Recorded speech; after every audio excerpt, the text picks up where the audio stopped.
Everyone, আমি পূজা। আমার নতুন একটি ভিডিওতে তোমাদের সকলকে স্বাগতম জানাই। আজকে পন্ডিচেরির তৃতীয় দিন। এই তৃতীয় দিনের বিকেলবেলা আমরা চলে এসেছি পন্ডিচেরির একটা ফেমাস বিচ, পন্ডি মেরিনা বিচ।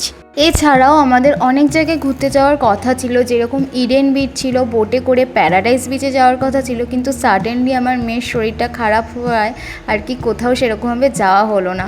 তো যাই হোক, আমাদের মেয়ে আমাদের খুব কোঅপারেট করেছে, তাও ও যে বেশ ভালো মতো ওইখানে এসে এনজয়ও করেছে আমাদের সাথে সাথে। চলো বন্ধুরা, এই ব্লগটা কিন্তু অনেক ইন্টারেস্টিং হতে চলেছে, কারণ আরও দুটো জায়গায় আমরা ঘুরতে যাব, তো তোমাদেরকেও সাথে নিয়ে যাব। তো দেখতে থাকো ব্লগটা, আশা করছি বেশ ভালো লাগবে। পন্ডি মেরিনা বিচ কিন্তু পন্ডিচেরির একটা ফেমাস বিচ, আর এটা পন্ডিচেরির মেন শহর থেকে 2 কিলোমিটার দূরে অবস্থিত। আমরা একটা অটো ভাড়া করে চলে এসেছিলাম এই বিচে, আর এই বিচে বেশ লোকজন আছে, দেখে তো বোঝাই যাচ্ছে। আর পন্ডিচেরির সব বিচগুলোর মধ্যে এই বিচটাও কিন্তু বেশ সুন্দর। এই বিচে স্নান করা যায় কি না আমি জানি না, তবে অন্তত নেমে পা ভেজানো তো যাবে। আর পাশে রয়েছে অনেক বড় বড় পাথর, এই পাথরের মধ্যে দাঁড়িয়েও তোমরা সমুদ্রটাকে খুব কাছ থেকে উপভোগ করতে পারবে।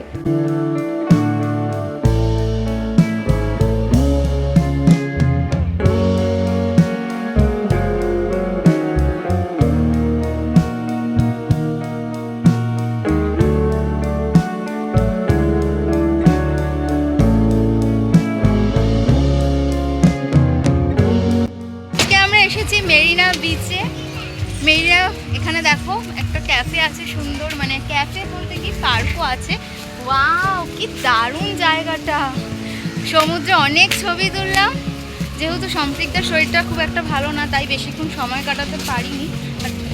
দেখা যাক, আর কিছুটা সময় কাটাবো এখানে, তারপরেই যাবো গিয়ে। হ্যাঁ, পন্ডি মেরিনা বিচের একটা বিশেষত্ব হলো এত বড় একটা ফুড কোর্ট, ইভেন একটা চিলড্রেন পার্ক। বিচের সামনে সাধারণত আমরা ছোটোখাটো দোকান দেখে থাকি, কিন্তু এত বড় একটা ফুড কোর্ট দেখে সত্যি আমার খুব ভালো লাগলো। কারণ তোমরা চাইলে এখানে সন্ধেটা বসে স্ন্যাক্স দিয়েও খুব ভালো মতো এনজয় করতে পারবে। এছাড়াও এখানে রয়েছে বাচ্চাদের জন্য বিভিন্ন ধরনের রাইড, বাচ্চারাও বেশ এই মেরিনা বিচে এসে এনজয় করতে পারবে। বাচ্চা থেকে বড় সবাই কিন্তু এখানে এসে বেশ ভালো মতো এনজয় করতে পারবে। এখন অলরেডি 6:30 বেজে গেছে, তাই আমরা এই রাইডটা দেখেই বেরিয়ে পড়েছিলাম আরেকটা জায়গায় যাওয়ার উদ্দেশ্যে।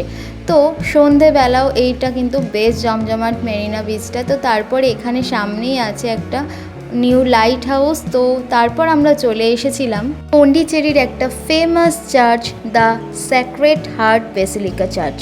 পন্ডিচেরিতে যতগুলো চার্চ আছে তার মধ্যে সবথেকে বড় হচ্ছে the sacred heart basilica church. এই চার্চটির আর্কিটেকচারও বেশ সুন্দর, আর এই চার্চের বয়স প্রায় 100 বছরেরও বেশি। এই চার্চটি একদম পন্ডিচেরির রেল স্টেশনের উল্টো দিকেই।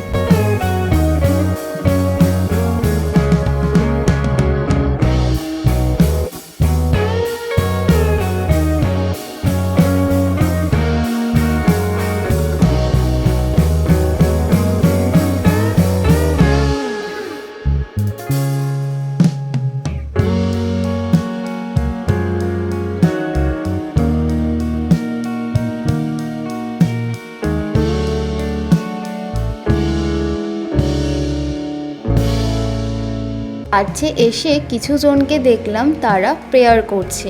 তো তারপরে আমরা একটু হোটেলে রেস্ট নিয়ে আবার চলে গিয়েছি পন্ডিচেরির ফেমাস ফ্রেঞ্চ কলোনিতে। আর এখানে আমরা একটা রেস্টুরেন্টে এসেছি। রেস্টুরেন্টের নাম ম্যাডাম সান্থিস ক্যাফে রেস্টুরেন্টস। ম্যাডাম সান্থিস ছিল একজন ফ্রেঞ্চ ডান্সার, তো তারই নাম অনুসারে রেস্টুরেন্টের নাম করা হয়েছে। আর বেসিক্যালি এখানে ফ্রেঞ্চ খাবার দাবার তো পাওয়াও যায়, তাছাড়া ইন্ডিয়ান, চাইনিজ এবং এছাড়াও অন্যান্য খাবার দাবারও ছিল। তো অ্যাম্বিয়েন্স তো অসাধারণ। শুধু অ্যাম্বিয়েন্স নয়, এই রেস্টুরেন্টের ডেকোরেশনটা জাস্ট অপূর্ব সুন্দর।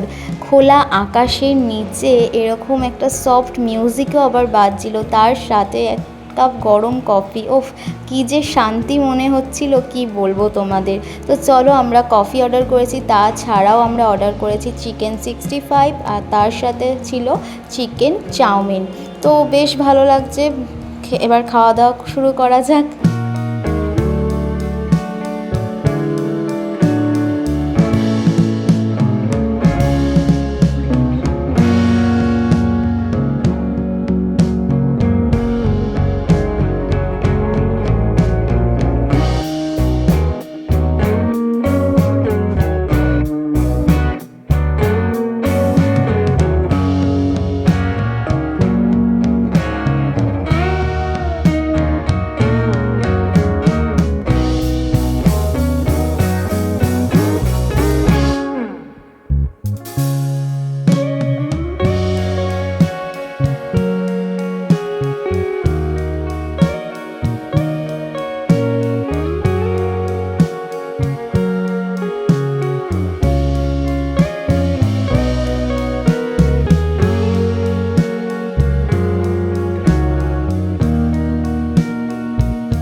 খাওয়া দাওয়ার পর্ব শেষ করে আমরা এখন নিচে চলে এসেছি। আর পুরো ফ্রেঞ্চ কলোনিটাই কিন্তু খুব সুন্দর, খুব আলোকময় এবং খুব জাঁকজমক।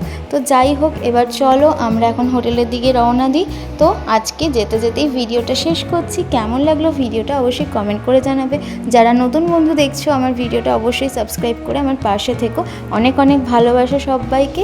তো আজকের মতো টাটা বাই, সবাই ভালো থেকো, সুস্থ থেকো, দেখা হচ্ছে নেক্সট ভিডিওতে। বাই।